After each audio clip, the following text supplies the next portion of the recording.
welcome into today's reading vlog. Doing a video I've never actually done before, so I'm very excited. I'm letting my followers pick my read from my TBR list. So it's not like free will, willy-nilly. It is, you are picking from a list. But if you watched my most recent TBR, I did my first ever like TBR jar prompt picks my monthly TBR. Oh my god. Too many friggin' words are happening right now. I need a second. So, from that list, I posted this picture and let y'all choose which reads I was going to be reading and essentially in what order. We have our first option. I posted it yesterday. It was actually kind of a close race. It was closer than I thought, and with a book I was not expecting. I kind of expected one to win, and the second place one was not at all what I was expecting. But out of the entire choices, every single one got a vote, surprisingly. I'm going to read out the answers. Oh my god.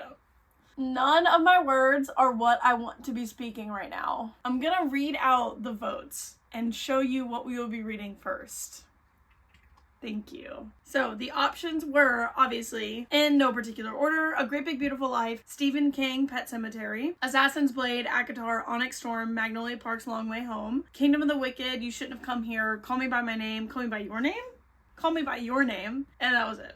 And Call Me By Your Name. So, every single book got at least one vote. I will say there's one book that only got one, and it doesn't really shock me, but that was ACOTAR. I'm not shocked. It's fine. I'll allow it because I've already read it. I also am shocked at how many votes Assassin's Blade got because I have already read Throne of Glass. So, but I was going to put them in there because they're in my TBR. So, for the votes, I'm going to start lowest to our winner. So, obviously, number one was ACOTAR. Only got one single vote. Actually, tied for, one of you said none of these. That was rude.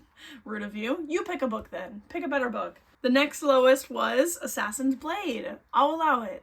I'll allow it. I got 6 votes. Next, there was a tie for third lowest with 7 votes, was You Should Have Come Here by Geneva Rose and Call Me By Your Name. It's fine. I kind of expected it. Next was, shockingly, A Great Big Beautiful Life with 12 votes. I kind of expected that to be like first or second. And then next was Kingdom of the Wicked with 13 votes, way more than I thought. I didn't know so many people had read that series. And then next was Magnolia Park's A Long Way Home with 20 votes. And then shockingly, second place with 26 votes. The winner got 29 votes. That's how close this was Stephen King, Pet Sematary, with 26 votes. That's crazy. I didn't expect that to get more than 3. And then the winner, of course, was Onyx Storm. I saw it coming. Actually, what I didn't see coming was the death threats that I received for finishing Onyx Storm. Everyone was just yelling at me, which is valid. I saw that coming. I did not see the aggression coming. So we are reading Onyx Storm first. Let me get it. If this is your first video of mine, I am halfway through. Honestly, it looks a little over halfway. And I have been this far for about 2 months now. If you're not new here, I'm doing it, okay? I'm gonna read it. I know I've been saying that for 2 months straight, but I'm doing it now because it's in the video. I have to. I literally don't have a choice. Also, if you know of one of my other series that I do on this channel, is I let a generator pick which series I'm gonna finish. This was the last one of that video. So when I finish this, I will be able to pick that series back up and pick my next one. It won't obviously be in this one, but just know that that's coming soon because when I finish, I'll be able to move on. No part of me is like not liking it, is upset about it, is like let down with anything happening. I don't know why I got in a slump in the middle. I guess like the part I'm at was a little slow, so I just like never was dying to pick it back up. And then I think I got into a real slump and now I'm in said slump. And if you watched my most recent reading vlog, I barely read anything for an entire week. So I barely read a single book. Like the amount of pages added up to less than some of the small romances that I have. So I'm just in a reading slump.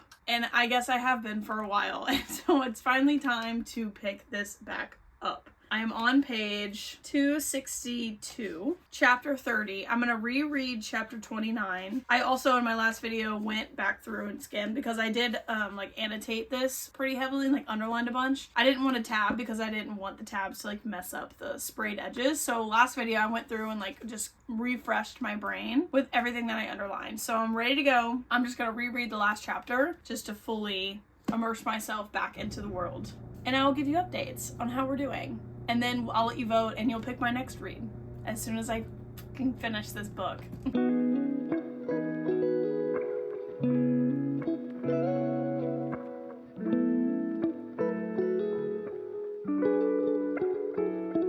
Okay, I'm at the part where they're like fighting to go meet the queen at, oh, I just realized this is, I should probably tell you if it's spoilery. You can skip if you haven't read it. I'm at the part where originally it was just gonna be Xaden fighting for their like ability to go see the queen, and then it was these three massive people, or like one girl and these two huge twins, I guess, and it was just gonna be Xaden and one, and then she came over and cut Dane and put him in, and then cut Violet and put her in. We're getting just some action. But Xaden has made me like audibly laugh a couple times. He's so hot right now. Him being like, tell him I'm ready, like I'm ready to fight, and then when he was coming over to say bye to Violet and he was like, be right back. He's just so hot. I can't handle it.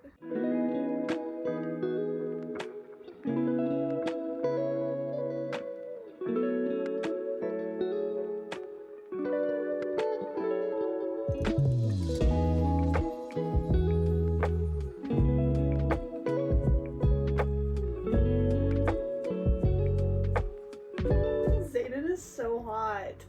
Why is he so hot? Daggers. We're doing daggers.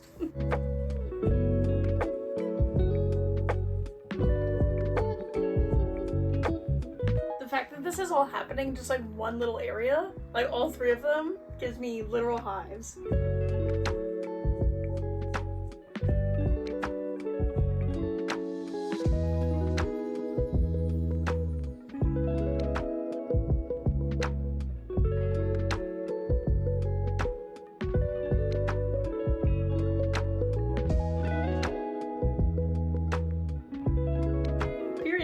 Fucking period. Oh my god, that was so scary.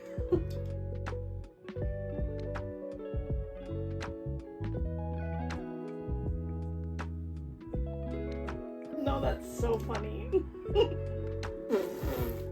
No, that's so funny. The gasp that just left my mouth. Talia, I guess. She said my eyebrows hit my fucking hairline. Literally fucking same. I'm like trying to think back on everything from the last books and like my thoughts. It's been so long. I'm not gonna say anything yet, but we'll get into it later. I'm just trying to remember like what I know of this person, which is nothing, really. Shit. At the part where they have dinner with at the Isle, Hedon something, I don't know what it's called, and we have two potentials right now, and I love both of them. I'm gonna speak in code, but I'm stressed out.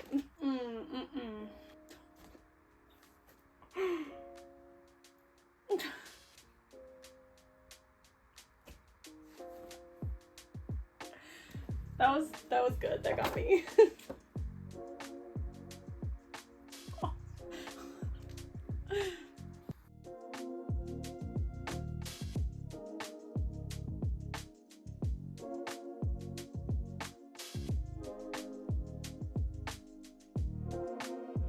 Fuck.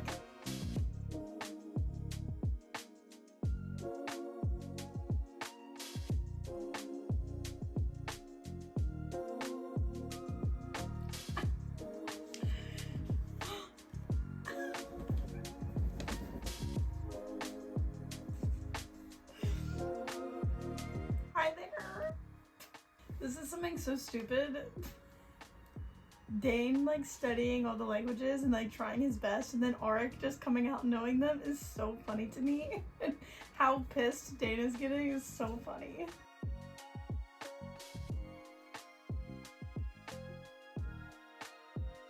You're kidding. No.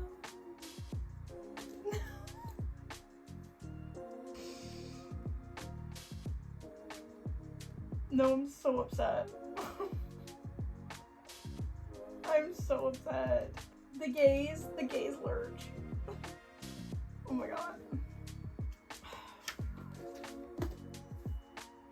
It's like I knew something was coming. Not that.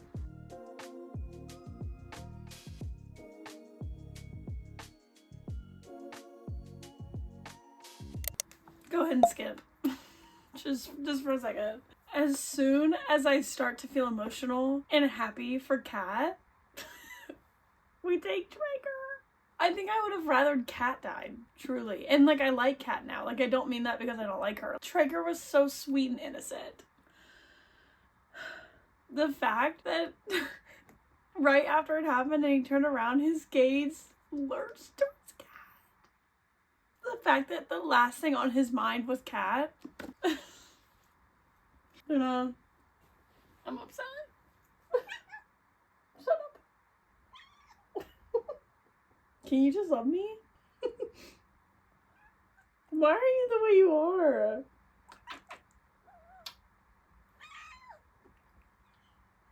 You're acting like I'm hurting you. But you're not running away, so I think you like it secretly.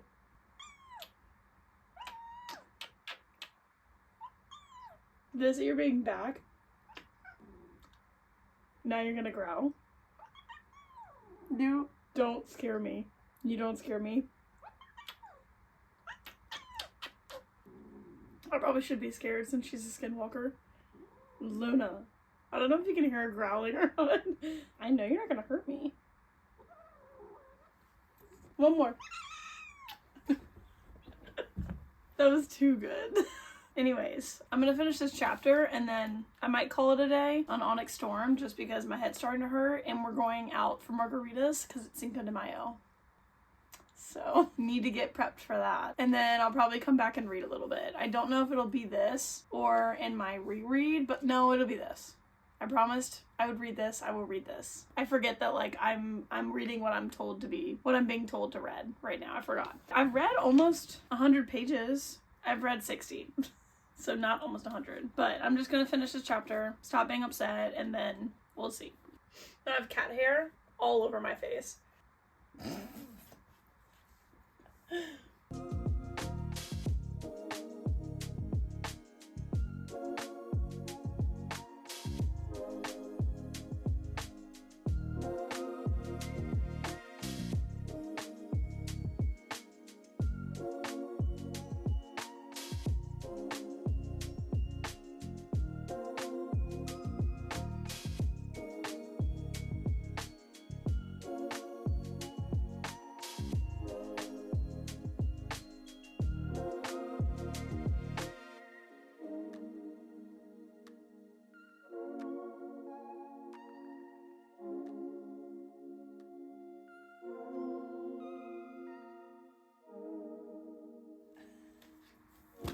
How am I supposed to stop now?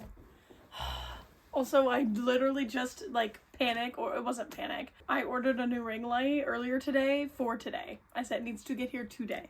So, I do have one coming. It should be here within the next couple of hours. Okay, I'm ready to sit and read. I got all the way to... I think I stopped when I said I was gonna stop, so I'm still at 340, chapter 41. Ready to get through Onyx Storm. I also have a new ring light. It came in, so this one hopefully is brighter. It's way more expensive and like sturdier and like high-tech looking, so hopefully the lighting is significantly better. It's probably not. You probably can't even tell. But I have my coffee. Oh, and she's getting water everywhere. Completed my workout, showered. My sister-in-law's about to come over to go by the pool, so there's a chance I'll end up outside just to sit in the sun. I honestly hate tanning. Like, truly hate tanning. I enjoy sitting in the sun. I enjoy sitting outside, getting some fresh air, but I hate laying down and tanning. We'll see. Maybe I'll just like go out there to hang out and read in the sun, but probably won't be tanning. Also, reading a hardback outside sounds not fun at all. So for right now, I'm just gonna read a little bit and then we'll see where we're at. Oh my god, I forgot where we left off on. I'm not gonna talk about it yet, but that's crazy. They're on the island. Hey! Guess what I'm doing? Well, yeah, but... God, are you so close? I mean... No, not even a little bit.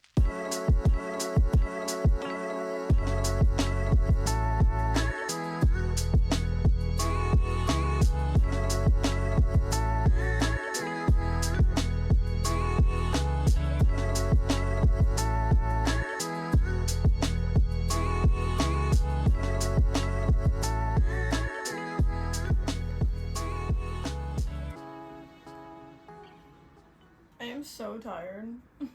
It's only 4:30.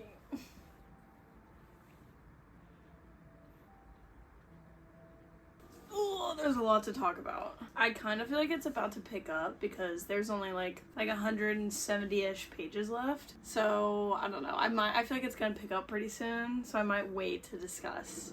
I can say as of right now, it's looking like a 4-ish. So hopefully the end will bring it up a little bit. I actually think I know what I should do to like placebo wake myself up. I'm gonna get a water and put in one of these hydration packets, and it's gonna trick my brain into thinking that it's like a Celsius. So I'll be back. We'll actually just discuss now while I do all this. I also think it will help me to wake up a little. So if you have not read Onyx Storm, go ahead and skip here while I talk about my thoughts. But this is the powder just shot into my mouth. This is, I believe it's called Element. My friend Adair, who's getting married, she had her bachelorette and she messaged them asking if we could like have some of their hydration packets, and they sent so many. They sent her like a ridiculous amount. I still have some, and it's been like over a month since the bachelorette party. This is the citrus salt flavor. I already drank all the best ones. The only ones left are like non-flavored. There's a chocolate one. There's a mango chili one, which I'm scared to try. And then like grapefruit, but the grapefruit tastes like a grapefruit White Claw. But anyways, to discuss Onyx Storm. All the people just missed out on my Element story. I don't remember where I left off. I'm not gonna lie. That would have been helpful to like check. But we went with them. This is when they were like going on their little mission to find the Irids. I suppose that's how you say it. Oh my god. Losing Traeger, I forgot that happened as well. That was really upsetting to me. I'm still upset about that. I am so hurt for Kat. For someone who, in the depth of my heart, hated Kat, I feel so bad for her. And then she fought the queen. That was kind of a slay. I was scared because they all had to fight someone, Dane, Xaden, and her. But like that whole scene kind of ate. And the fact that Dane got unconscious, like that, of course, literally of course. But her like helping Xaden, and then, it was just so good. And it ended up being the queen. Okay, anyways, still confused on like, cause we think she like kind of may have wielded magic, because like the lightning happened during that match. So like still confused on all of that. Where's the remote? Sorry, I had an ambiance going, so it's a YouTube ad. And then we met Talia, Zane's mom. Okay, I don't know if we talked about that at all. Piece of shit, bye, don't care, don't like her. I kind of wish they'd killed her. That whole scene though with like Garrick potentially dying, and then thinking fucking Riddick may have like I was convinced Riddick was gonna die. Let me back up. As soon as Garrick was like on the ground not breathing, I was like, okay, well he's probably not gonna die. Like realistically he's not gonna die. And then Riddick supposedly got stabbed, so I was like, oh my god, Riddick's gonna die, because she's not gonna kill both of them, and she's not gonna not kill either of them. So I was convinced Riddick was gonna die, and Riddick is like my man. I love him. That would have ruined so much for me. But her whole thing with Andarna going to the kids to threaten their lives, that ate. I'm not gonna lie. All of that ate. Okay, and then the Irids showed up. That was upsetting to say the least. Like, Andarna was literally just a baby. She was just so excited to tell her story. I was getting emotional for like her animatedness.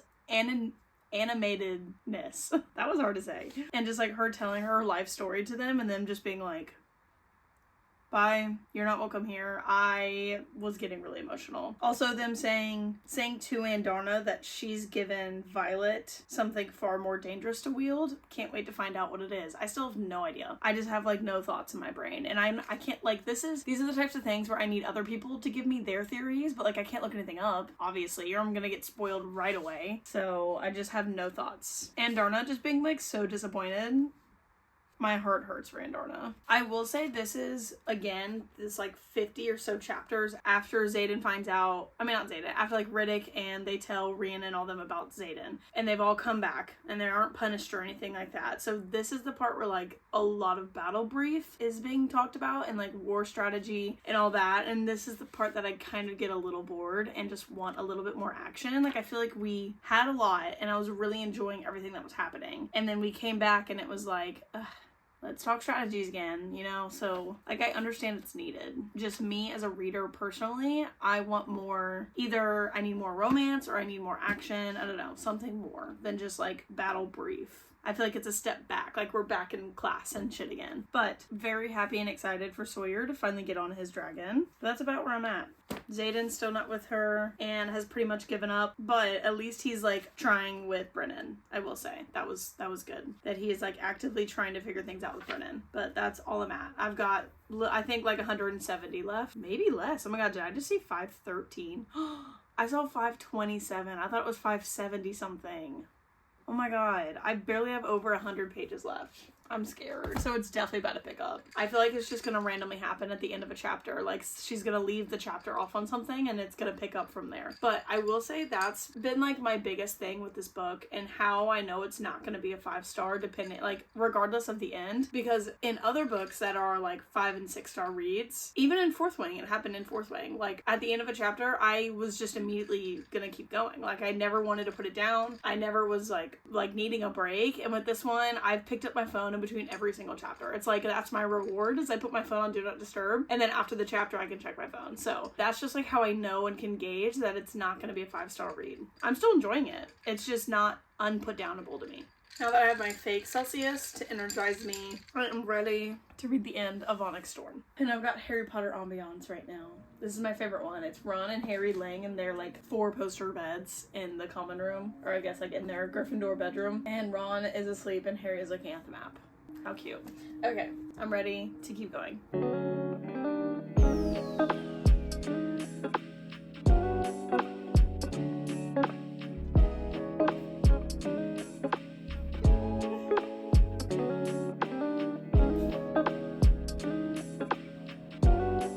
Okay. The grab hold love really got me. Worshipping. I didn't see that one coming, and that was good.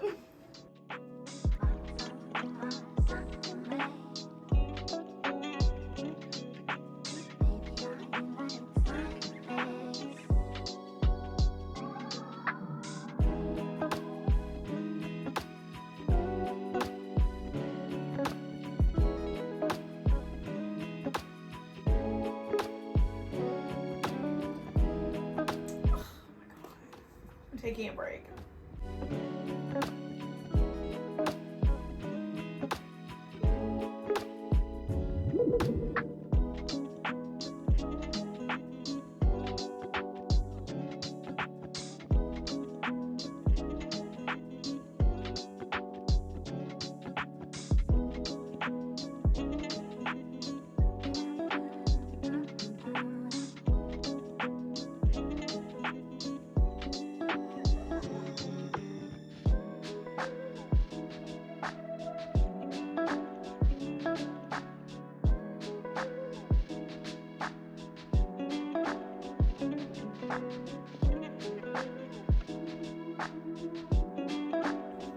Stop it. You're hitting my face. How many fucking pages are from Imogen's point of view? The book is almost done. No offense, Imogen.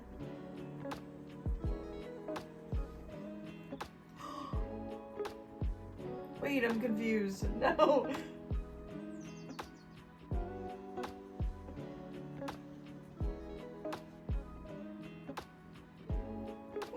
What?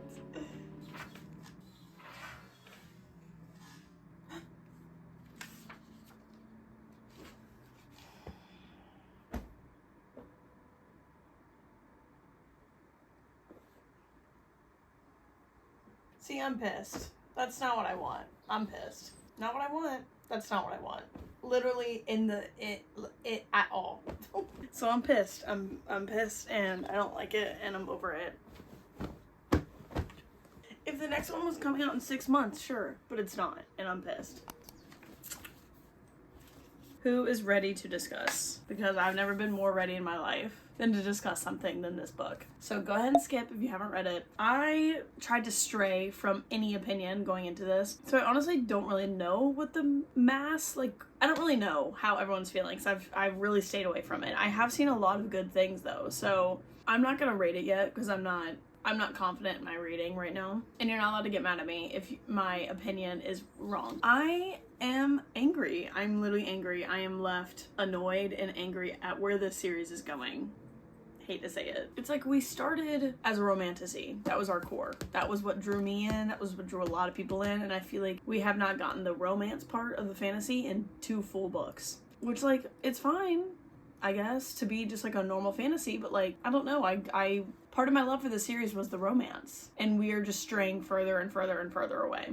So that was my first thing, is just like it's turning way too close into just like pure fantasy, which that's a personal preference. So like maybe the fantasy lovers out there are probably liking it more. I'm not gonna yuck your yum. I'm happy for you. I also just like hate leaving off. If it leaves off on a cliffhanger, that's fine. Like the very first one, we left off on the cliffhanger of Brennan being alive. That was an amazing cliffhanger, okay? One of the best. I was excited to go into the next. Yes, obviously there were questions, but we had a happy ending and I was excited. The next one, obviously the cliffhanger of he turned Venin, whatever it is, was a sad cliffhanger, but like we had a definite answer. We knew what happened. I don't like a cliffhanger where not only do we not have answers to anything in the past, like this whole book, we have no answers to anything. We have even more questions. And now you want me to wait over a year, probably 2 years to get them? Like as I'm like getting further and further away from like the love for this series. Did I enjoy the book? Yes. I enjoyed 80% of the book. I enjoyed when they went to the Isles and it was high stakes and people were dying. But then it was like, as soon as all that's done, I want the connection between Xaden and Violet. I want that to keep progressing. I want them to find a cure and to like fight this ship together as the mated dragons and as them. I feel like it's too long of a series. I feel like we could have taken out some things and made it really, really good. Maybe in a trilogy. I don't know. But I just like, I feel like we spent the entire book looking for a cure and we still don't have one, and now it's even worse. So like, now what? I just hate being left with no answers and more questions. And it wasn't a good enough book to do that. Like obviously, as you know, this took me 3 fucking months to read. I was trying to say it like wasn't because of the book, and I was enjoying the book, and I was, but like clearly it never grabbed my attention enough to where I couldn't put it down, because I put it down for 2.5 months. There were parts I really, really liked. And then Darna coming back, obviously, was really excited about. But, like, then we get nothing else and it's done. I haven't looked at any theories. And, like, I'm at the point where I don't really care about theories. Because, like, nothing that the fan theories come up with are probably going to be correct. And if they are, there were theories about this book. Not a single one of them happened or were shown to us. So, like, I don't even care what the theories are at this point. Because we probably won't get them in the next book. Like, if the next book is another filler just to have everything for the 5th book, I don't want that. Like, you could have just condensed it then. What are you doing? Why are you doing this? I'm just annoyed. And it's like the romance parts that we got, they were so small, like I liked them. They were just, I want more. I want more. And I'm disappointed. So I'm leaning towards like a 3.75 maybe. Because I still really liked it. I did, I promise. I'm just like left annoyed. So like all of my annoyed thoughts are coming out versus my I enjoyed thoughts are coming out. I probably will sit and look at some fan theories, and they need to be cool enough to keep my attention. So far, the only theory that I really like is that Brennan turned Venin with, I don't know how to say his name, Naolin. Wait, what was it? That Naolin, like, siphoned the energy, whatever, out of Brennan and back into the earth. And that's how he burnt out and died. And so that's why Brennan has, like, amber eyes. And that he's, like, still kind of fishy. And that's, like, he's gonna turn to save Naolin. I don't know if that makes sense. It made sense when I watched the TikTok, because I think Naolin is, like, the general bad guy, whatever, the big guy. And the only, like, siphon left is Sloane. So Sloane is gonna have to save Xaden. And then that means she's gonna have to burn out and die to save Xaden. That's the only theory that I'm, like, liking right now, or I'm gonna just get bored of them and stop looking. But I did look at what the votes are, because I put the top 4 that were behind Onyx Storm as the next option on Instagram. So I looked at like what's kind of in the lead right now, and they're all very close. Like by tomorrow, I'm gonna let it go until tomorrow. I have no idea what's gonna win. Could go, oh sorry Luna. I'm not gonna read anything else tonight. Of those 4, I might like sit and read Phantasma, just because I'm like going to bed soon. It's 10 o'clock, so I am so happy that I'm finally done. Can't say that it was a great ride, but we're done, and it's gonna go up on my bookshelf. And I will see you tomorrow with the newest book that we're reading. Okay, we have our next book, and I'm only not excited about it because I'm intimidated by it. But let me read the results. They were, again, shockingly close. I also realized I forgot to put a book in because I don't own it. It was on my Kindle. She'll be going into the next one that we have. So this was between the 4 top books. Great Big Beautiful Life, well, obviously below Onyx Storm, Kingdom of the Wicked, Magnolia Park's Long Way Home, and Pet Sematary. We had the lowest was Great Big Beautiful Life at 22. Next, shockingly, because this won by a significant amount in the last one, Magnolia Parks only had 24, and then Kingdom of the Wicked had 28, and then Pet Sematary won with 34. I didn't know we had so many Stephen King lovers out there. I have Pet Sematary. I read the introduction. I didn't realize this was like fully based on his life. Like, he went through this. Obviously without the whole, if you don't know the story, the whole like, well, that feels like a spoiler. I don't know who all knows this story or not because it's so old, but like there's a chance you don't know it. So I don't want to say it if you don't know it. I wish I didn't know it because I think it would freak me out a lot more. I do love this movie though. It is like one of my favorite like nostalgic horror movies, if that makes sense. Definitely my favorite Stephen King movie because I like it more than like The Shining and that kind of stuff. So I'm on chapter 2. We are gonna get into it. I do have to go to work in like an hour, but I'm only there for like 3.5 hours, so not gonna question it. I am gonna read for the hour that I'm here. I have my bear mug with some coffee. I have Captain America on, actually. I feel myself getting into a Marvel kick, and I think it was spurred because I listened to Timeless by Taylor Swift, and that song makes me think of Bucky and Captain America. But I'm gonna watch Captain America, read Pet Sematary for an hour, go to work. We'll come back and discuss.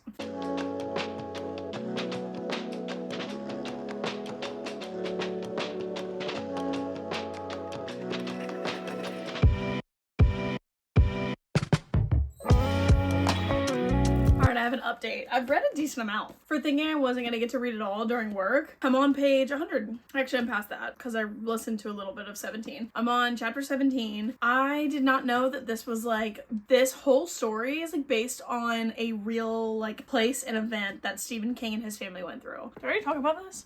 Okay, if you don't know the plot, just so I can like talk about it, is this family moves into this house and there's a pet cemetery in the back that's been there for like 100 years. Like all the families around like bury their pets there because there's this really busy road that goes down past like all these houses, and these truckers like fly by on the road, so all of these people's pets die like all the time. So they'll bury their pet in the pet cemetery. So at this pet cemetery there's just like all of these fucking graves of people's like different pets. There's like a goat, all these different things. So this family moves in without like giving anything away. Their cat dies on the road. That's not like a huge thing, that's just part of the plot. They bury the cat, and the whole idea of Pet Sematary is they like come back to life. I haven't seen the movie in a really long time, so I don't remember like the logistics of how they come back. I'm actually excited to figure that out. But they like bury the cat in there and it comes back to life basically. So then this tragic accident happens and all of these really scary things start happening. It's very spooky, so I'm very excited to get more into it. But I did not know that like the entire story, the house, the pet cemetery, everything was real. Stephen King moved his family to a rental house for a while because he had to do something as an author, teach at a college or something. I think there was a real pet cemetery with the sign that spells cemetery wrong, and so he named it like literally kept its name from that. And there was an old man who lived across the street from them, which is in the book, and he like showed them the pet cemetery and everything. And then they actually did lose their cat, which one of the graves in the book is their real cat. I think it was called like Smucky or something like that. So just like that's kind of crazy that this was like a real thing and that this idea happened because it was a real place. But I'm really enjoying it. There's definitely some things that happened in the book already that are not in the movie. Like obviously it's a pretty thick book, so a bunch of things are going to be left out. Already getting like the creeps, getting like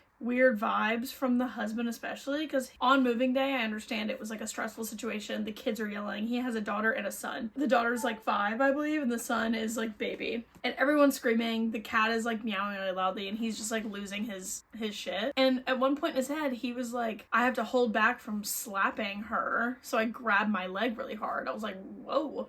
I understand you get frustrated, but to like want to slap your 5-year-old daughter is like crazy. That's where I'm at. He just had his first day. He got a job as like the primary doctor for this university. So he just had his first day and something crazy happens. I'm reading it quicker than I was expecting since I'm already 100 pages in. It is 5 p.m. and I have nothing for the rest of the night. So I'm gonna read. I have The Last of Us playing because Logan's watching it for the first time, season 2. So I'm watching it like at the same time as her so I can get her feelings in live time.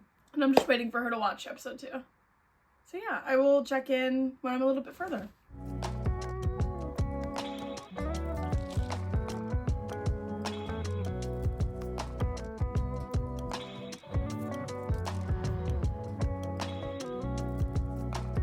Y'all should have just seen how hard I slept in this bed. God, I just woke up. It is 2. I went and got lunch with my dad and my brother. I literally passed out afterwards. That was ridiculous. I haven't done anything all day. I go eat lunch. I have to come back and take a nap. Grow up. Okay, I have been listening though, and I read a good bit. I got to chapter 31, page 243. I'm really enjoying it. Like, more than I was expecting to, for it being like a thriller mystery type book. Just because I wasn't really in the mood for one of those. Like, I rarely am anymore, but anytime I'm not reading it, I'm like thinking about it and wanting to go back and read or listen to it. Amazing sign. Nothing that I didn't know what that was already going to happen. Like, obviously I've seen the movie, so I know the premise of the book. And the whole point is that the animals buried in the Pet Sematary come back. So, like, I knew that was going to happen. And we're at that point where Church, the cat, has died. He buried the cat and it has now come back and it's, like, acting kind of different. So that's just where I'm at. Nothing, like, too creepy has happened. I do know, obviously, the, like, main thing that happens. I would heavily assume it's the same thing from the book. I mean, as the movie. I don't know if the movie took its own liberties and like changed the story, but I would assume that that happens in this. I'm about halfway and I have not gotten there, so I'm sure it's gonna happen soon, and I am so scared. I have no bad things. I mean, really all we've been doing is like following their day to day, so like nothing crazy is happening, but something about his writing is just like very, I don't know, it just like, I feel very in the story, which obviously he's a good author. He's Stephen King, so I should have known it was gonna be good writing. No complaints. I'm excited to watch the movie again after like having read it. But I forgot about one of literally the most scarring parts in the movie when I was younger. I completely forgot because it's a very small part in the story. Like, I feel like it just kind of is thrown in there at the end, and it's so fucking scary. As a child, if you know the scene I'm talking about at the end with a human, one of the scariest things I've ever watched as a child on TV, and they like mentioned it and it brought back so many fears. I just completely forgot that happened because it feels like such a small part in the movie. So I'm not looking forward to reading about that. I can say I already went ahead and put up my round 3. Why is this wet? No. Did I put my book on something wet? No. Whatever. I put up the round 3 story. It was between, obviously, the 2 highest books that had not won, so it was Kingdom of the Wicked and Magnolia Parks, and I forgot that I didn't put Taming Seven on there when that's on my TBR, so I don't know what I was thinking. That, like, probably ended up would have winning the first round, or right behind Onyx Storm, so I put that on there, and it is very close. It is a close race. I'm gonna let it go the full 24 hours to see what wins, but I'm nervous because I really want to read Taming Seven, like, so badly. And I just know I'll fly through it. Oh my god, the bottom is wet too. What is wrong with me?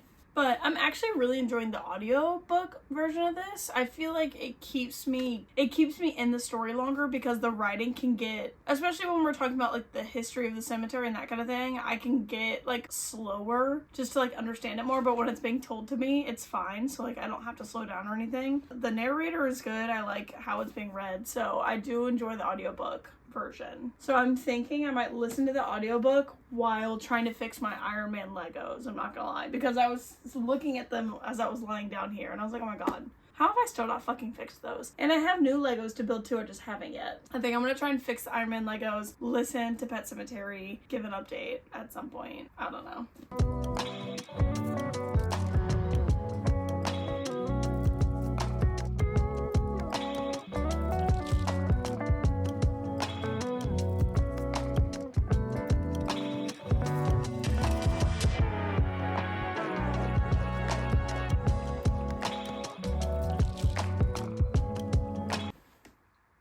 It is very late. It's only 11, so it's not like crazy, but I did just throw my hair up in a bun. I don't really know what it looks like. Not great, but I finished Pet Sematary. I have honestly no complaints. The only thing, it's my fault. It's fully my fault, is that I knew the story beforehand. I think if I had went in completely blind, I would have been gagged, like fully, completely shocked. But I knew the story. I hate that I knew the story. So I think that like took an element away of like the element of surprise or like the true shock or like disgust that happened. I don't know. just like I knew it was coming and I know how it ends. So like it didn't really shock me. I was still shocked. Obviously, as you saw in the car, that was me listening to what Gage said. So like I was still shocked because it's been like years since I'd seen the movie. So I didn't have like every detail fresh in my mind. I just knew the main plot. I do think you should go into it blind if you plan on reading this. So you can go ahead and skip because I do want to talk about it. I was under the impression, just from like my bad memory, I genuinely cannot remember too much about the movie. Just like, obviously I know Gage dies and comes back. That's all I really remembered, and that he like went crazy. I think I was just like under the impression that that would happen at like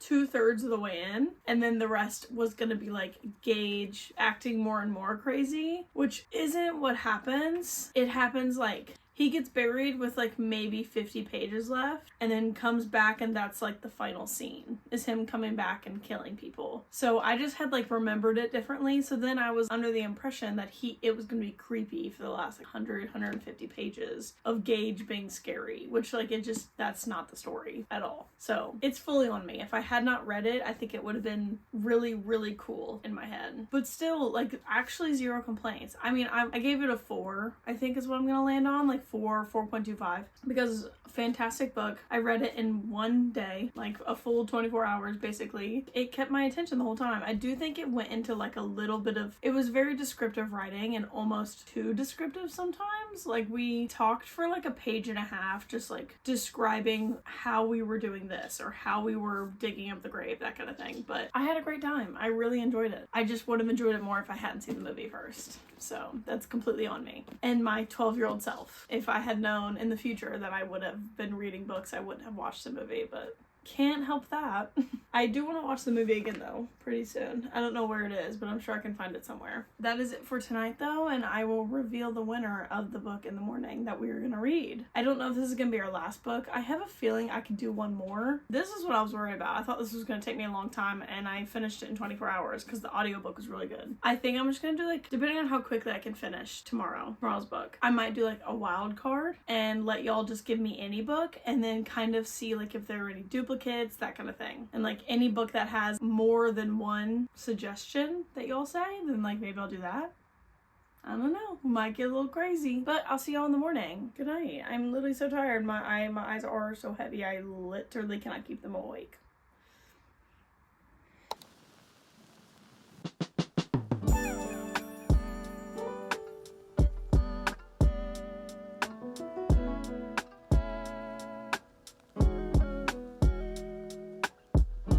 Alright, it is time. Also, I've realized since I got a new ring light, I don't have to close the window. Unless the lighting currently is bad. I didn't double check, but I think it should be fine. We are on our 3rd book. The voting is in. It was a close race. I was nervous because obviously I had the one that I wanted to read. I was happy with honestly any of the 3 that were going to get picked, but the top 2, I wanted to read both of them, but I did have a number 1. In 3rd place, it was 79 votes for Kingdom of the Wicked. In 2nd place, I think there were a difference. I may need to relook. I literally just looked. I think it was a difference of like 5 votes or something. Obviously, it was between Magnolia Parks and Taming Seven. 2nd place was Magnolia Parks with I think like 109 votes, 108 or 9, and then Taming Seven won with 113. I'm so excited. I'm nervous. I will admit I'm very nervous because obviously if you saw my reading vlogs of the Boys of Tommen series, I not only sobbed the entire time, Redeeming 6 was one of the hardest I've ever cried at a book ever. So there's that. So I'm already ready to cry. Gibbsy has a tragic backstory. Gonna cry. I'm obsessed with him. So anything wrong that happens to him, I'm gonna be upset. Also a lot of pressure because they were all 5 and 6 star reads for me. Both of the first, so Binding 13 and Saving 6 were 5-star reads, and then Keeping 13 and Redeeming 6 were both 6-star reads, so there's a lot to live up to. I'm not gonna like let my opinion on the Boys of Tommen sway how I feel in this book. If I'm not feeling it, you know, as much as I thought, I'm not gonna just rate it 5 stars for the sake of it. So I'm gonna be a harsh critic because I'm expecting a lot. I do know this one is shorter. I don't own it. I just know that it's shorter compared to the other ones. I don't really know how many pages that is. I need to look actually, but I need to get it on my Kindle and then we're gonna dive in. I have nothing to do all day. Actually, I went plant shopping with my dad this morning for vegetables and like strawberries. We got tomatoes, jalapenos. I got cilantro, squash, stuff like that, some bell peppers, and he went to some golf thing this morning, so when he gets back we're gonna plant those. I'm finally doing my planting. I'm getting my gardening in. Got my coffee because I'm out of my creamer and almond milk, so I'm stuck just like drinking regular coffee that my dad makes for himself. But I've got my cutie little not Halloween, my cutie Harry Potter mug, which is the mug that's supposed to, well, I'll just show you, where it changes color, like the map appears when it's hot, but my coffee has cooled down significantly, so it's not hot anymore. Maybe at some point watch Pet Sematary. Speaking of movies, I need to go see Thunderbolts because it got a higher rating than Endgame. How the fuck does it get a higher rating than Endgame? If you're in the Marvel universe, you obviously know what I'm talking about. If you're not, I'm sorry. But Endgame, honestly, I know Infinity War is like its own thing. It's that incredible. I loved Endgame to like almost more than Infinity War. It was so good. What do you mean Thunderbolts? A movie that I probably wasn't even planning on seeing got a higher rating than Avengers Endgame. It was Endgame. What do you mean? So I do have to go see Thunderbolts at some point if it's that fucking good. But not right now. It's only 11. So we're gonna read for a little bit. Probably in my chair. One of the chairs. I'll figure it out. Maybe I'll go for a walk. I should go for a walk because I can read on my Kindle while I walk really easily. It's not like a physical book. So I haven't gone to Orange Theory in quite a few days. So I've been so fucking lazy. It's so bad. And I caved last night and bought a jar of Nutella. I'm literally hiding it from myself, like in one of my bags, so that I don't see it and just want to eat it instantly. I literally have to hide it from myself like I'm a child. Aside from all that, I'm ready to read. I'm not ready. I'm so scared.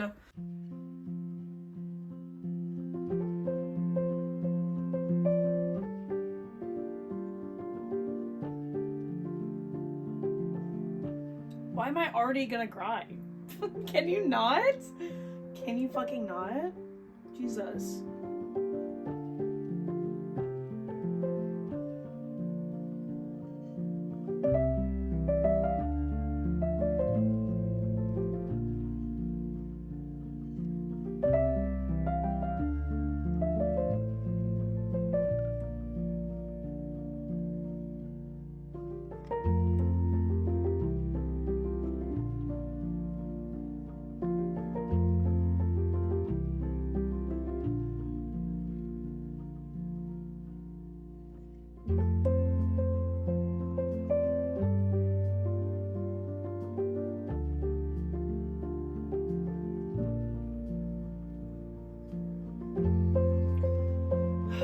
What do you mean that was literally just a prologue and I already cried that hard?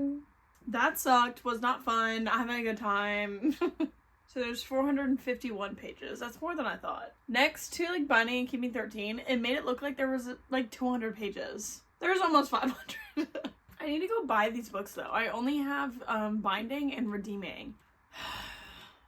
It's like I'm just instantly back in this world, and I haven't even gotten to see Johnny or Shannon. Like, she mentioned Shannon because they're friends, obviously, but no Johnny yet because he's not in the picture yet. Obviously, he transferred in later, but this is 10 years later, so I think the prologue is obviously his backstory. It's like his tragic story. I'm not gonna say it if you don't know, because it said Claire was 5, and I know Gibbsy is Johnny's age, so I think he must have been like 6 or 7 if she was 5. So now it's 10 years later, so I'm assuming this is when Johnny's here because they're like 16 or 17. I'm just like already overwhelmed. I'm stressed out. I'm overwhelmed. Okay, we are 2 for 2 crying in chapters so far. Great. I'm interested. I'm like really giddy to see how this is gonna end. I'm so scared, but I'm so giddy already.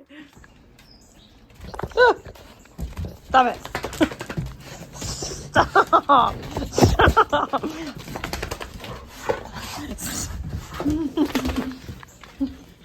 Okay, I actually have some errands to run, so I forgot. I have to go to Charleston in the morning to go to a bridal shower and don't have anything to wear. I also am kind of wanting to buy Taming Seven. I don't know, that's up in the air. And I also just have like a couple groceries that I need to buy, like stuff for my coffee. I'm thinking a little, maybe Books A Million run, a little, where do I get my fucking groceries? Why am I blanking? A little grocery run, wherever that may be. God, I'm so tired. Okay, and then also like maybe stopping at the TJ Maxx to see if there's some like dress I can get like really cheap for tomorrow. I'm also really excited because I think I'm gonna go early to the bridal shower and like explore around Charleston for a little bit. I am going on a Charleston trip in August. Very excited about it. Super pumped. I'm just gonna go like a couple hours early to just like try a coffee shop, maybe some bookstores, look around. Who knows? I haven't been to Charleston since I was like 19 maybe. And I went just to like go out with a fake ID with my friends because she went to college in Charleston. That was about it. So I haven't like explored Charleston other than like King Street, but I'm not a big shopper. I'm not really into the whole shopping scene. I would literally rather just like go to different coffee shops. So that's what I think I'm gonna do. But right now I'm going to TJ, bookstore, grocery store. You're not gonna come along to all of them. I don't know why you would want to. It sounds really boring actually. But I'll be back later when I'm reading again. I'm also not gonna listen to any of Taming Seven because I want to physically read this. And if there's a sad part in the audiobook, it will not make me cry as hard as physically reading it, and that will ruin it for me. So I'll see you later.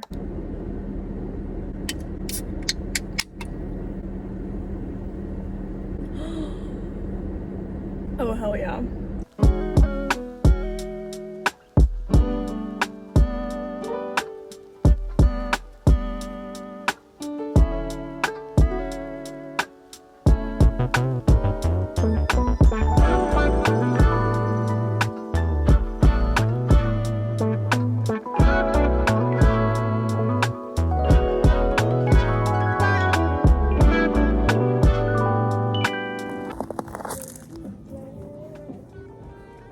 Never done these before.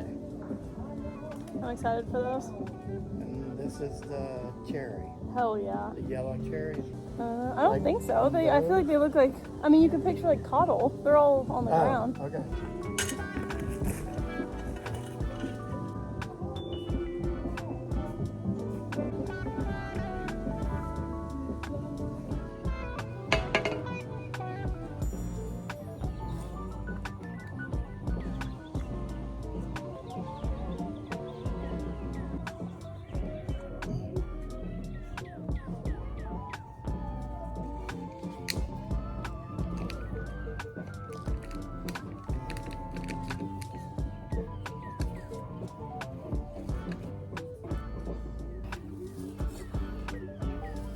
Ah, worm!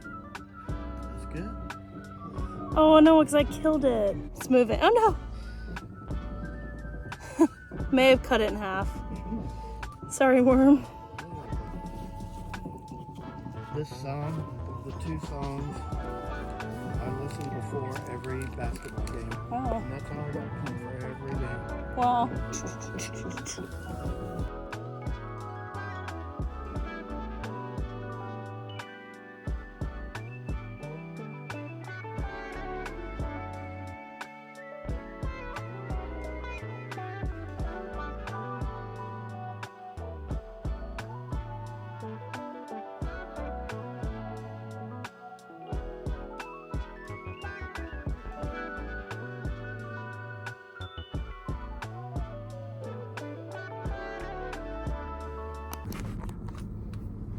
I mean, this is just ridiculous. I made it to Charleston. There we go. And my tires are so bad that I took my mom's car because I don't feel like dying on the way to Charleston. I was driving. I didn't know there was one of these here. I passed a Cane's, a Raising Cane's. I can't really show you because my sauce is open. I came to a bookstore, it's right there. So I'm eating a little snack and then I'm gonna go in. Obviously, I have not gotten to read Taming Seven because I refuse to listen to it, but I've been listening to Saving Six the entire drive and I've been having an incredible time. I've only cried once. Oh my God. I wasn't even hungry, but I had to get Cane's. This shit is so good. But I'm here for Adair's bridal shower. It's in 3 hours. So I brought my dress that I'm gonna change into because it was supposed to be raining all day and I didn't want to walk around. It also was like 100% gonna be see-through if it rains on me in that dress. So I'm at a bookstore. It's called Philosophers and Fools. Depending on the vibe inside, I don't know what the inside looks like or anything. So I'll either read for a little bit there or I have a coffee shop that I want to go to as well. So I'll either go there and then read there or here.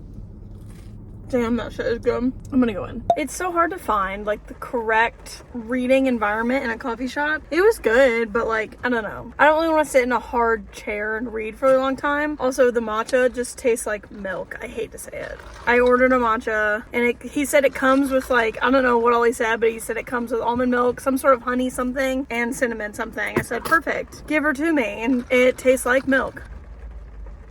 It's fine, but I was getting a little hungry, and the baby shower, not a baby shower, Adair's not pregnant. The bridal shower isn't for another hour, so came to snack on my canes, and I'm probably gonna read in the car because it's more comfortable for me to sit in my car. So I'm gonna do that for a little bit. I got to chapter 10, I believe. Chapter 10, back to Tommen. I am on page 87, having a great time. I still like cannot, this isn't really spoiler anything, I still just like cannot get on Lizzie's side as much as I'm trying to. The things she says are outlandish. They're just fucking ridiculous. I understand she went through a lot and her life kind of sucks. Do you know how many people in this book, their life sucks? They're not straight fucking bitches like she is. Like, I really try to defend her so hard and she's just impossible to fucking defend. Ugh, but I'm gonna eat my canes now and then go to the shower and then see y'all later.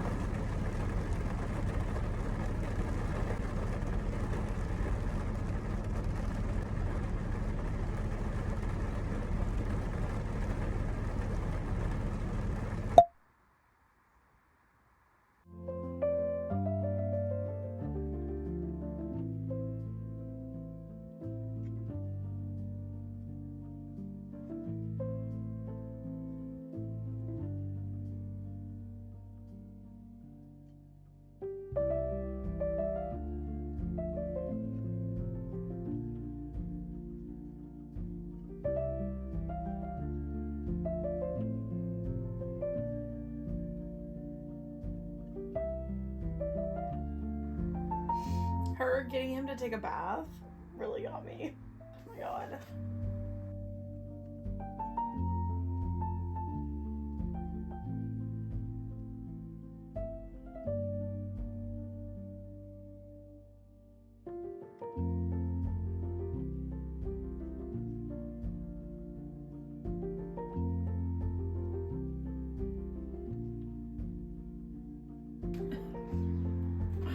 I just don't get how two people their age can do the things they do and not, like, confess their feelings or kiss each other. Like, there's no way two people that are, like, 16 and 17 can do that. I just don't believe it. I would have a hard time at 25 doing that. I didn't ask to be upset about Joey and Eva. I didn't need that. I also just finished listening to Saving Six today, so I don't need Joey and Eva in here as well.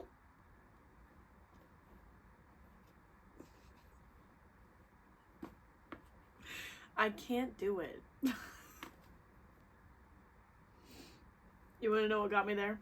Johnny had asked Sean to go inside to ask his mom something and said, "You're only human," Johnny replied, watching the preschooler like a hawk until he disappeared inside the manor. That's what made me cry. The fact that he watched him until he went in. That was it.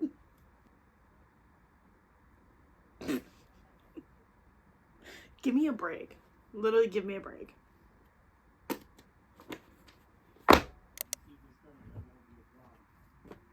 So I found on days where I like sit and scroll for a majority of the day, which was today. I did scroll for way longer than I wanted. I read for a little bit earlier and then scrolled and scrolled. So I found like days like that where I scroll up until it's like bedtime. It really messes with my head that I've just like been in one section. I don't know how to explain it. Just like in my head, it makes sense that like it's all been one section. And now that I'm going to bed, I'm like, well, that was a terrible day. That was just awful. So it's like 7:30 right now. Like I'm not ready to go to bed, but I want to read like in bed. So the way I'm gonna like switch up my day and think of it as like now it's bedtime as opposed to just falling asleep from scrolling for like the last 6 hours. Obviously not gonna look good. I'm going to bed soon, but I have my little tea on my cute little teacup. It is, I don't know tea that well, but I believe it was just like a black English tea, and I put some cream in it. Changed into different PJs, so it wasn't just a big t-shirt. Lights are off. It's raining outside, even though I think it's slowed down. It was coming down a second ago. I have a movie on, and I'm gonna read over here as opposed to just like in my bed with a big t-shirt. I don't know how to explain to you the way I feel about doom scrolling in a big t-shirt until bedtime, until I fall asleep, as opposed to changing clothes and just reading over here. But it does make me feel a little better. Feels like a different part of my day. So now it's bedtime. And I do feel like I read these way quicker on my Kindle, but I'm tired of like having to tab and underline and like go back and forth. So we'll see like how much slower it takes me to read if I'm just reading in the book. What did I do earlier? I watched Captain America Winter Soldier. Love me some Winter Soldier. And then I watched Age of Ultron. Now I'm watching Civil War. Yeah. Captain America Civil War, and reading my Taming Seven. This looks like such a small book. Like, you would not think this is an over 500, or no, I think it's 450, an almost 500 page book. Like, that's actually crazy how they make these books. I want the UK covers, so someone sent me those, thanks. Also, my camera, there's hair in my nose or something. It turned off on me earlier, and I was just talking about how I wasn't expecting to get any like Joey and Aoife in this, just because Claire wasn't that connected to them, like neither was Gibbsy, so I wasn't expecting much. But I love getting just like very normal, mundane conversations with Joey and Aoife. It's really doing it for me. Like Aoife joking about giving her the sex talk, like it was making me really emotional, and Joey just like coming downstairs and talking to them like nothing. No, I can't do it.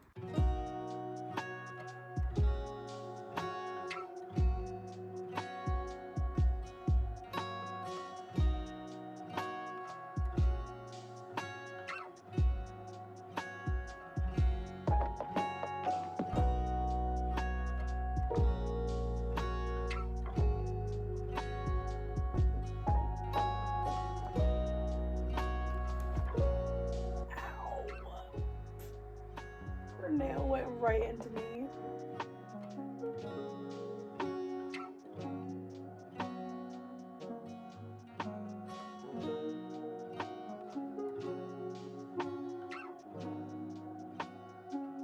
Johnny talking about wanting to be a girl dad? Kill me right now. Literally kill me dead.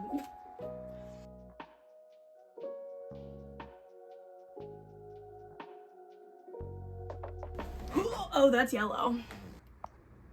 Much better. Okay, just giving an update because I haven't been reading and I don't plan to read for the next little bit. I ended up reading Phantasma last night, like after my whole nighttime reading was done and I was in bed. I just read Phantasma until I fell asleep. So I am, I think, like halfway through Taming Seven, which is kind of insane. I feel like I just fucking started. I'm at 180, so not quite halfway, but I feel like I'm kind of going through it very quickly, so I'm trying to take my time with it. Even though Releasing 10 is coming out, I'm like, that's the couple obviously I feel the least connected to, just because they started as like very side characters. I know I'm not going to get a ton of like Johnny and Shannon or Joey and Aoife in them, so, and we are getting a decent amount of them in this one, in Taming Seven, so I'm just trying to take it slow. I don't really want to rush through it, and I have all week to read, and I just have one more to read after this, and I already know what it is. If you follow me on Instagram, I had like the wild card story up, this one where you could just put in a book, and my original plan was just if there happened to be any duplicates at all, that's what I was doing. We had a duplicate. It was like probably within the hour that it was going, and it was the last suggestion and it was a duplicate. So I'm very excited. I was not expecting that to be the book, but I am very excited, and I own it, and it's on Kindle Unlimited. So I'm super pumped. I'll display it and like show it when we finish Taming Seven.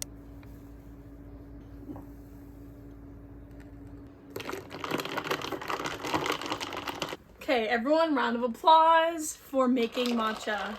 I finally bought matcha just to like try it out. Obviously, I don't have any of the fancy like matcha sets yet. I was gonna buy like a cheap matcha brand just to see if I liked it, if I could figure it out. Love it. So we'll be buying a $50 matcha set soon. But I had my, if you remember, I told you I applied for a barista position just like for the fun of it and got the job. So we had like our first like meeting and orientation type thing today. So cute. I'm so excited to be a little barista with the other little girlies. I'm so excited. My days is pretty much done. I am gonna read the rest of the day. It's like gross and crappy and hot outside. It's like hot and muggy because it's been raining on and off all day, and I'm not in the mood to be outside. I did my workout this morning, got my work in. I'm ready to just like chill. I'm gonna change. This is not comfy reading attire. Hi, Miss Lynn. We're gonna read Taming Seven. Oh, I read a lot last night. I forgot. Let me see what I got to. I should probably talk about it. So if you have not read Taming Seven, you can go ahead and leave. So, okay, the whole Jamie Keller thing happened where Lizzie, that's what I left off on, is Lizzie telling Claire that she overheard Jamie saying that he was gonna ask her out. And then, you know, obviously Gibbsy is gonna get jealous. That whole thing happened where then he like overheard Jamie talking to his friend about how he's just trying to get in her pants. That whole thing ate it up that he like almost beat him up. And then the whole like tension where they're like hanging out but they're both mad at each other. It's like that is what's heartbreaking to me because they obviously aren't together and they both know that they like belong to each other, but they aren't like outwardly speaking. Like they just know though. They just know. And like everyone knows. Like that's what's heartbreaking to me is that they can't just accept it and like be together officially. Then we had the whole he literally made her orgasm. That whole thing happened, which like I was so shocked that she was that outward. I was shocked, but I was proud of her. The whole Mark's back, literally fuck Mark. I will say this is helping me get a little more excited for Hugh and Lizzie's book just because it's making me like understand their relationship a little more. When Hugh was talking to Lizzie and was like, you can always come to me, and she was like, yeah, right, and he was like, always, bitch. I just like don't really know that much about Hugh, honestly. Her like kind of drunkenly saying like she wants more from him and all that, like that, all of that was making me really upset. And him just being like, I can't. Gibbsy talking to his mom about being heartbroken when she went on that date, that actually got me too. Because he was like being serious. Okay, this is where I am. Chapter 46, I'm on page 284. Oh my god, I'm literally so hot. I can't do this right now. I'm getting a headache. I'm just gonna jump in. Tired of talking.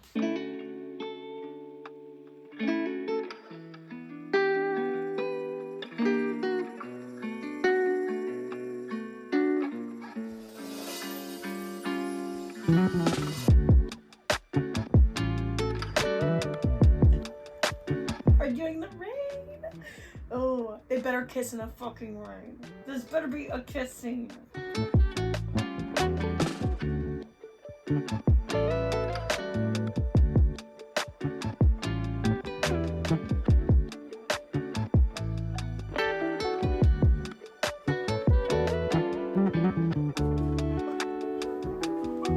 Ollie dressing like a barrister and saying like my dad.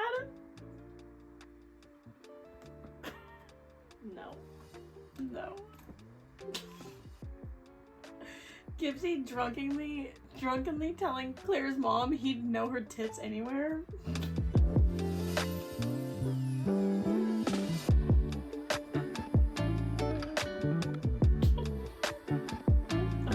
Gibbsy standing up for Lizzie really got me.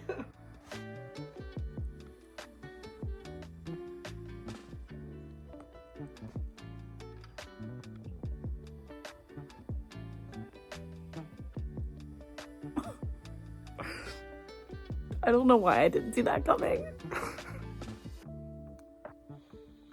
I'm holding it together. I definitely feel like I should have seen that coming, but I didn't.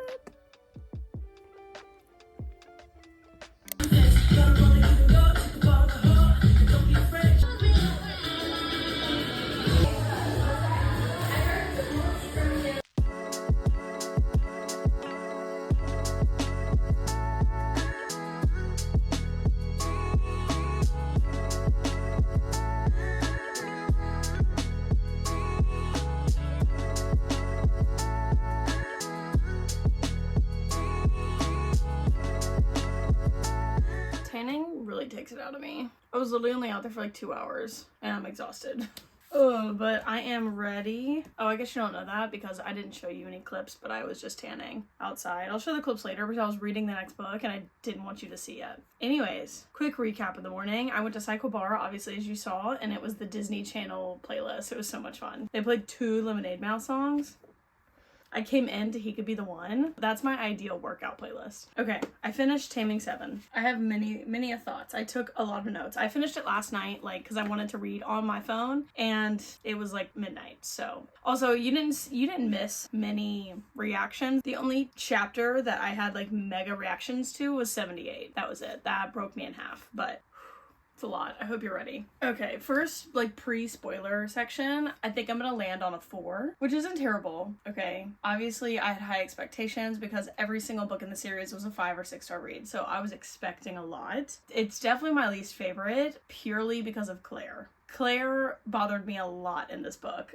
And it's honestly only a 4. It's only that high because of Gibbsy and because of Gibbsy and Johnny's relationship. Honestly, I kind of wish this was fully a story about Gibbsy and Johnny's friendship. I would have rather an entire story on them being besties than him and Claire. Hate to say it. And I honestly can't talk more without spoiling because it's the most recent in a series. So go ahead and skip if you have not read. Obviously, we started out very upsetting. We got his backstory of his parents, or like of the day of the drowning. So his dad and his sister died. And then we find out that it was kind of his fault that they fell overboard. And like if he had never jumped after her, the dad probably could have saved her. So like that already, that story, heinous. I like the guilt from that. I can't imagine living with that guilt. And then to find out Mark, for 4 years, almost every night, I was just sick to my stomach. Like, I literally was sick. I love Gibbsy so much. His side of the story, his half of the book, was spectacular. Loved him. I just had problems when Claire was involved some of the times because I feel like she is definitely the most immature of the group, and she just seems like a 14-year-old to me, which she was like 15 in some... I don't even know. I don't think she was 15 in this book, but she just...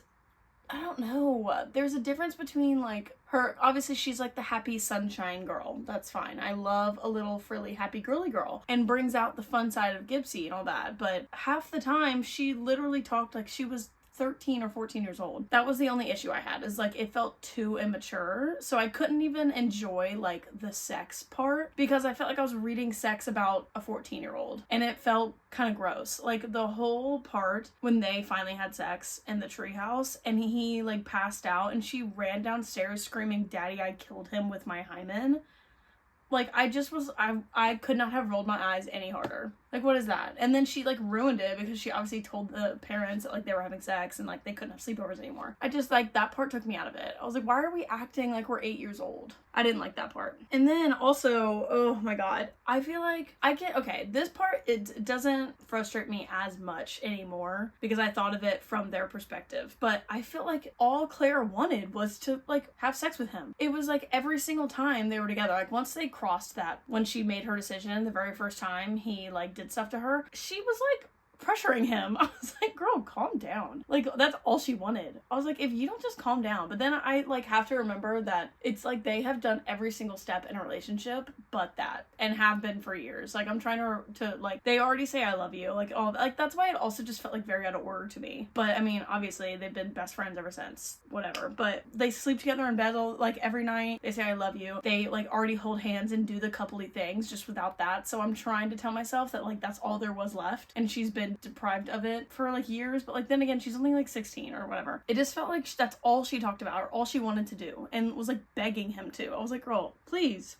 just read the room. Oh my god, this really got me. A couple things really got me. One, her running on the field when she decided they were like gonna be together. She ran on the field in the middle of a game because she just couldn't wait. What was that? I didn't enjoy any of that, because imagine that like happening in real life. I would have, if I was Shannon, I would have so much secondhand embarrassment. Her running on the field in the middle of a game. The coach is like, what the fuck are you doing? Like, that just screams 12 years old. Half the time, I literally was just like, Claire, please grow up. Another really stupid thing that happened was, oh my god, when they had sex, and we find out that was Gibbsy's first time. Like, obviously, he's done some things with Dee, so, like, I get that he's a little more experienced and, like, kind of knows what he's doing, but he doesn't in the sense of sex. Has no idea what he's doing. He's never done it. And for Claire, first of all, she's only ever had one. In her life. She's only ever had one. And then for her to ask, or like, I think he like apologized for finishing too fast or something like that. And then he asked if she finished, and she said, yeah, twice, once before and once during, you couldn't tell. Girl, Please. Please. That's where I'm like, Chloe, why would you write that? For their first time having sex, once before and once during? Who, where, when, and how? I'm just like, at 16 and 17, like, no. Just as soon as she said that, I was like, ugh, whatever. Like, I'm so tired of reading about her as like she's a child. That's all I was reading. She acted like a child the entire time. A lot of these have to do with like at the very end, so I'm trying to get everything out of the way. Okay, this is I'm done complaining about Claire for right now. The Lizzie shit, I'm so over it. No sane people, no sane group of friends, Lizzie as well, would not put up with that. They like, the second Lizzie was in a scene and Gibbsy was in the scene, it was death threats the entire time. Like, at what point do y'all just not be around each other? If Lizzie cannot handle being around him, she would find new friends. She would. I was so over it. It was every other fucking scene, it felt like, that she was saying things like, literally go fucking kill yourself. And then everyone would just be like, ah, that's Lizzie. No, I was so over it. It was too much. If it happens a couple times, sure. It happened at least 10 times in this little book. I just was so over it. People would not put up with that. And it was just getting to be too much. I do think Patrick is gay, or he's giving something. Like, something weird is going on with Patrick. And I think either he's gay or he's with Katie. Because I don't think Katie's really with Hugh. I have no thoughts on the Hugh thing. I have no idea. No theories. Because he would, like, if he was just keeping a secret, that'd be one thing. But him, like, burning up and being sick, no idea what the fuck that was about. He's not pregnant. I have no thoughts, have no guesses, but I don't think Katie's really dating him. I don't know. I don't get normal girlfriend vibes. Like, she would not be that chill about all the shit Hugh and Lizzie like do. She just like never really cares and is always just kind of like following after Hugh. So I don't think that Katie's with Hugh. And then we get to the dance. And she reads the letter. You mean to tell me she could not wait until they got home? If anything, be like, we need to leave right now and go home and talk about it. Her like refusing to just act fucking normal for 2 seconds. I understand it's a lot. It's a lot of information. It changes literally your life. Oh my God, when she screamed it out, I'm not kidding. I literally had to stop reading for a second. That was the most selfish thing I have ever read in my entire life. And it made me 100% hate Claire. Not her thing to tell. If she wanted it out, I get where she was coming from, saying like, I'm going to tell someone, like it's going to be out because we need to do something about this because you're hurting. I obviously understand that she was not going to keep this a secret. Blurting it out, are you fucking kidding me? Literally, how old are you? And to Lizzie, of all people, with everyone there, it just like, why would she have done that? She wasn't even drunk, so like, why would she have done that? If I was Gibbsy, never would have forgiven her. She could have talked to him and been like, we need to tell someone, and then if he refuses, be like, I don't care if you refuse, we need to tell someone. That's different than blurting it out. Did not have to do that. Absolutely, his crash out was so valid, and I absolutely would not have forgiven her. Like, we would have been donezo. We would have been broken up and donezo. Don't care. I literally could not believe that she did that. Back to Johnny and Gibbsy, every single scene they had together, I was more upset about and more connected to, probably just because I love Johnny, obviously, than any scene with him and Claire. Johnny getting upset when he first found out, crying. I cried the hardest when Johnny was like helping Gibbs in his room and was like trying to coax him out. Like, I was a sobbing mess. Johnny like helping him and like hugging him and consoling him. That, it's just like their friendship.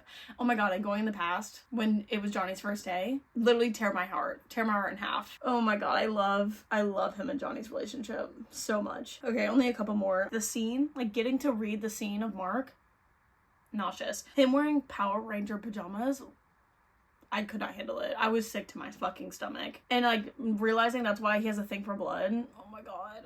Like I could not do it. D, she's fucking disgusting. Absolutely disgusting. My last couple are like just more Claire complaints. If she didn't stop whining about needing to like be with him, oh my God. Shannon was like, girl, he doesn't want you right now. He wants Johnny. And she was like, I don't care. I need to be with him. No, couldn't stand it. I was like, if you don't shut the fuck up. Oh my God. She just was acting like a child the entire book. I don't know if it was just the writing or it just felt different. Like their arguments felt different. Their romance felt different, which I understand. Their relationship is so different from Joey and Aoife's and Johnny and Shannon's. That's not what I'm saying. Honestly, the writing felt different, if that makes sense. Like, I don't know. It just felt sloppier or like quicker. So I just was super over the Lizzie stuff and super over Claire's immaturity. So all that to say, I still enjoyed it. It was still a 4-star read purely because of Gibbsy and Johnny. I just like didn't like Claire. That being said, I'm excited to find out what's going on with Hugh and Lizzie. I don't know if I'll really like it, but whatever. I'm gonna read it, and I'm gonna be happy anytime I get to see my favorite characters, but we have our next book choice, though. Like I said, I posted the wild card, so you could put in any book you wanted, and like I said, there was one single duplicate before the story expired, and it was, I'm so excited, Beartown. Beartown by Frederick, either Bachman or Bachman, I don't know. I've never read a Frederick Bachman. I'm very excited. I know a lot of people really, really love this book and this series. I also didn't realize it was an HBO series. So excited about that. All I know is that it's a hockey town, and according to the very first line of the book, someone gets shot in the forehead. Their like junior team is trying to win the championship so that it can like boost their town. That's about all I know. And I'm on chapter 5, so I'm gonna get to reading, and this will be our last book of the video. So I'll check in a little bit.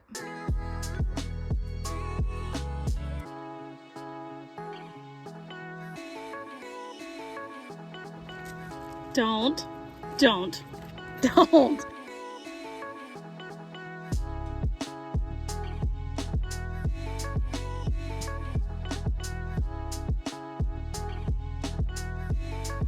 Okay, I can give an update on Beartown. I just went to a coffee shop and read for a little bit and had to drive 30 minutes to it with no AC, and it's 87 degrees, so I'm just like a ball of sweat. Like, actually sitting on this bed is not smart because I am sweaty, and I've been in like a bad mood / funk for like a week now. So I went and got sushi to make myself feel better. But I am on, I believe, chapter 18. Somewhere in the middle of chapter 18. I will say that, like, the writing is really beautiful. There are some quotes that have, like, really been like, wow, damn. But I'm having a hard time, like, fully feeling connected yet. I mean, I'm only on page 146.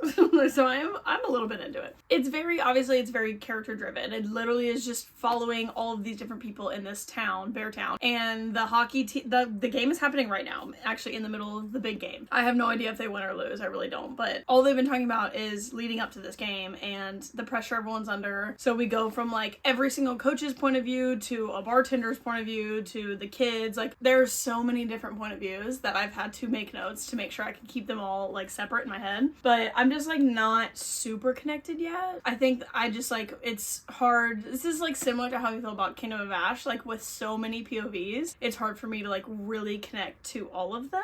So I don't know. I don't like know who my favorite is or anything. Obviously I love the audiobook, I think says Amit. Yeah, Amit. I love him and his mom. I like Kira, but like obviously there's just a lot going on. I'm in a lot of different people's heads, but obviously it's still a good book. His writing is very good. I'm just like not dying to pick it up. Like I'm literally in the middle of the game and I'm not dying to pick it up. I'll figure it out eventually. That being said, I'm gonna shower because I feel disgusting. I'm gonna clean my room a little and probably lay down and read. I am through most of the book at this point. I'm at chapter 41, page 324. So I only have less than 100 pages. So I was expecting to feel more connected to these characters. Obviously, I'm past the part, like the main point of the book that happened, the bad thing that happened. Even though the only thing that says in chapter 1, what is said here has not happened yet. And like obviously this is what happens at the end of the book, which I thought this was gonna be the main thing that happens. Like I thought this was the problem in the book. The bad thing that happens was this, but it's not. It's a whole different thing that happens. So I'm assuming this is like a repercussion of the big thing that happens. I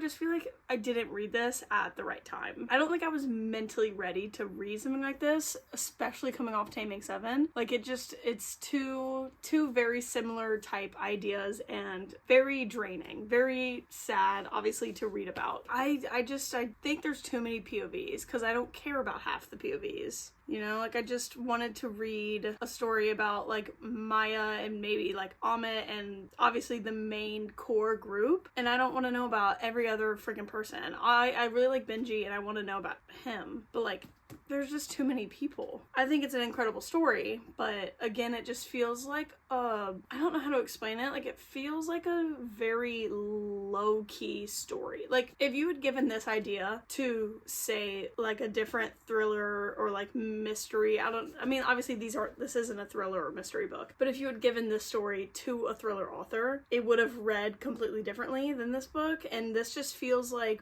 very low-key, I feel like, if that makes sense. I don't really know. I'm looking forward to watching the show, maybe. This is probably one of those where I'll watch like 1 or 2 episodes and then get bored, but it's definitely not like a 5-star read, and I definitely wouldn't like reread the story, if that says anything. But I mean, like, still good. Still a good book. Like, I was excited because I know Sarah really, really loves this book. So I was really excited, but it's just not really doing it for me in the way that I expected it to. Still enjoying it, but I do think I read it at the wrong time. I think if I had read this when I wasn't like as down, it would have been different too. But I'm gonna finish and then we'll come back with final thoughts. Okay, I'm ready. I finished. I'm ready. I have thoughts. I actually want to take back what I said last time. I think the last like 100 pages were incredible, and I just went back through and tabbed all of my favorite underlines and the quotes. He has really amazing quotes and like views on like how women are treated from 15 all the way up to grown women in their jobs. It's really nice and refreshing reading stuff like, I mean, obviously it sucks and it hurts because it's all true, but there's a part of you that's like, exactly, like on so much of the shit that he says. I think it is like 100% you need to read it. The story itself, I was kind of gagged at the end.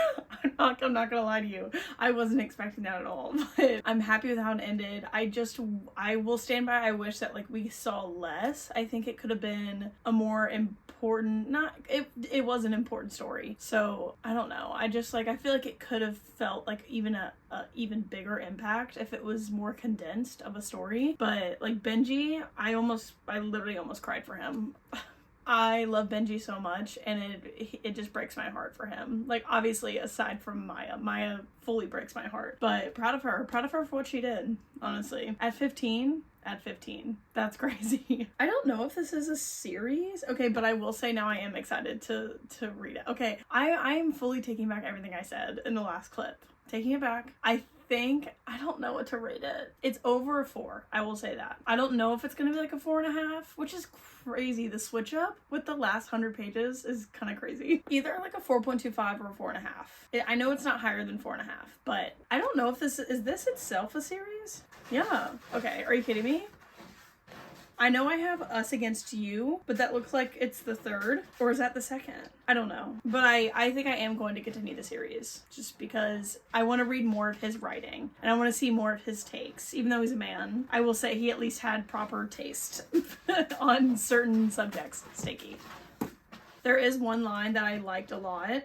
I guess if you haven't read it, I feel like this kind of gives away the big thing that happens, so just you can go ahead and skip while I talk about this real quick. Okay, when obviously no one believed Maya and Amit came up and talked, and the guys in the black jackets, I'm still like a little confused. I guess that's just like Ramona's like crew from the Bearskin who like came and swayed the vote to not fire Peter. His quote of perhaps one day the man in the black jacket will think about this too, why he only wondered if it was Kevin or Amit who was telling the truth, and why Maya's word wasn't enough.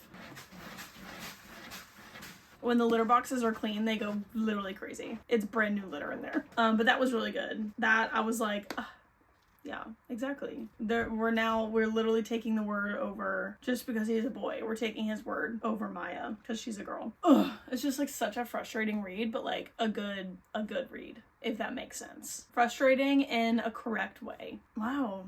I can't believe we made it this far. I can't believe if you made it this far, because this video is long as fuck. But thanks for watching. Thank you to all of you on Instagram that voted or wrote in something. Thank you to the 2 of you that wrote Beartown. I now get it, and I actually really like it. So thanks for watching, and I'll see you in the next one.